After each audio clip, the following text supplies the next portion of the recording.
trop tiré sur la corde. Ah ouais? C'est-à-dire à quel niveau? Parce que moi j'ai beaucoup aimé Wakfu.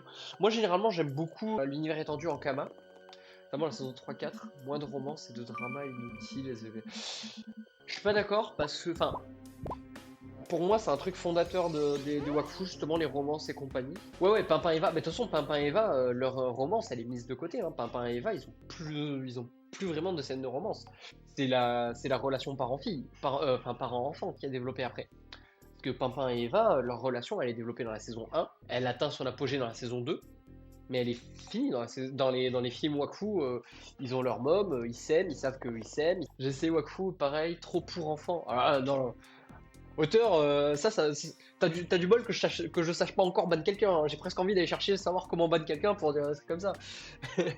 Le maître de l'air, je trouve ça banger aussi. Genre vraiment, j'ai envie de me mater les comics, de me lire les comics, j'en ai lu quelques-uns. Wakfu, non, c'est pas pour enfants, enfin. On n'a pas regardé on n'a pas regardé la même série alors. Enfin, déjà dès le début, déjà bah, ça part sur de la bonne action bien vénère. Quand même, l'épisode 1, c'est Grugal qui se fout sur la gueule avec Nox, et tu sens que ça en chie. Épisode 2, t'as tout le monde qui se fait transformer en. T'as les mecs qui se font maudire par l'arbre qui est devenu fou, machin. Arbre qui meurt à la fin de l'épisode, il me semble. Ou c'est l'épisode 3, je sais plus. Je passe à l'épisode 4 ou 5, genre t'as Amaya qui a deux doigts de mourir, t'as sa poupée qui essaie de tuer tout le monde. Enfin, à un moment, c'est pas méga enfantin, je trouve. Et même la saison 1, quoi. Enfin, et là, je parle que de la saison 1, là je suis à l'épisode 4, hein. T'as des blagues de cul partout.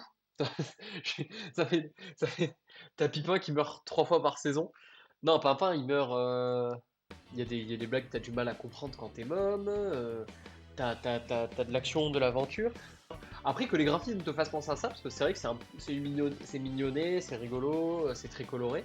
Je peux pas dire que je suis fan, parce que je connais pas tout, j'ai même pas lu tous les mangas Dofus par exemple, mais j'aime beaucoup l'univers Crossmaster. Et quand je peux, j'essaie, par exemple, j'ai les Maskman, j'ai le spin-off sur Remington, j'ai quelques Dofus, mais j'ai pas pu les commencer parce que j'ai pas le top 1. Korra, c'est banger, mais c'est pas la même chose. Ouais, Korra. En fait, Korra c'est terrible parce qu'en fait, t'as du mal à t'y mettre parce que ça casse. C'est une grosse rupture avec le dernier maître de l'air. Mais c'est trop bien aussi. En fait, le dernier maître de l'air, c'est très états-unien dans sa forme. C'est-à-dire que c'est vraiment un épisode, un truc, enfin, c'est un épisode, une intrigue complète et tout ça, euh, avec ses intrigues secondaires en parallèle, machin, avec une résolution à la fin et quand même une toile de fond qui se dessine. Mais globalement, tous les épisodes sont en stand-alone, c'est-à-dire que tu peux regarder le dernier maître de l'air dans le désordre. Tant que t'es dans la même saison, ça passe à peu près. Alors que Korra, c'est vraiment c'est beaucoup plus Japanimation.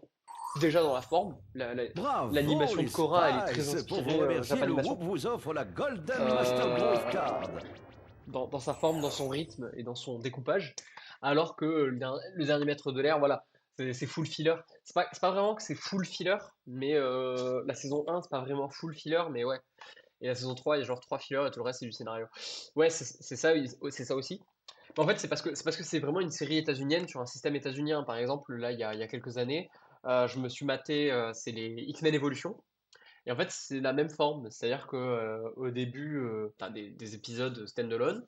Et petit à petit, tu vas avoir une toile de fond qui va se développer de plus en plus. Là, la saison 1, elle est dure à passer aussi, parce que les fillers, bon, voilà. Bah non, je trouve pas. En fait, Atna, la saison 1, c'est des fillers, mais c'est des fillers qui posent le cadre, en fait, qui présentent l'univers. Donc au début, bon, t'as la découverte de Aang, du coup, ça te présente Aang, ça te présente le grand méchant, ça te présente, voilà. Ensuite, ils se déplacent, ils vont sur l'île avec les Kiyoshi. Saison 1 n'a pas Azula, c'est triste. Bah non, c'est juste qu'ils préparent le terrain. Si c'était l'histoire qui avançait, l'histoire elle avancerait beaucoup trop vite, je pense. Et donc du coup, c'est pas vraiment du filler, parce qu'en fait c'est Zuko qui est en train de pourchasser les gars. Et c'est les gars que tu cites dès l'épisode 3 ou 4, mais en PLS le sexisme. Les antagonistes les plus efficaces de la série, c'est les donzelles, hein, qui battent des culs. Hein.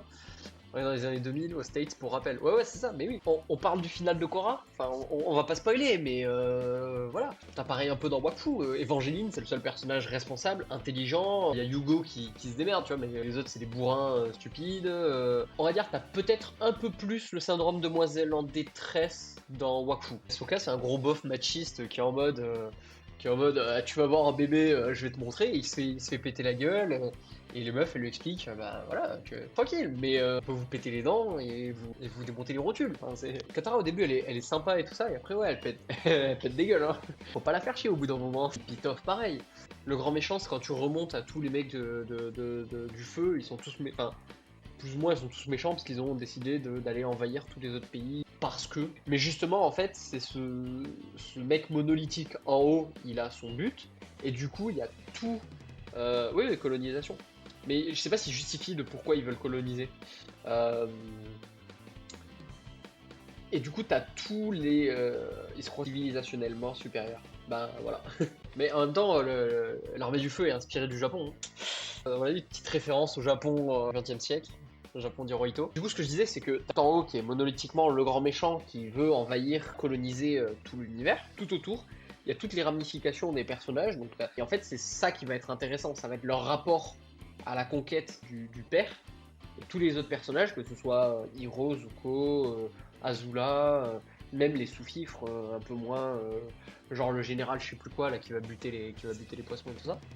Tous, ils se basent autour de ce truc monolithique de moins méchant vouloir envahir. Et du coup, c'est ça qui est intéressant. Mais c'est intéressant aussi le fait qu'il soit méchant pour être méchant parce que ça permet d'avoir des dilemmes moraux entre guillemets. Typiquement quand l'avatar se pose la question de est-ce que je dois le tuer ou pas, il complexifie le débat alors qu'ils auraient pu le simplifier dans le fait où Ozai, comme c'est un méchant, méchant parce qu'il est méchant et que c'est le méchant, ils auraient pu juste dire bon bah, on le bute et puis voilà et puis c'est marre. Et non, justement, ils amènent quand même le questionnement et du coup ça en est d'autant plus intéressant je trouve. Bah, deux dessins animés excellents, hein, tout simplement, disons-le, excellents.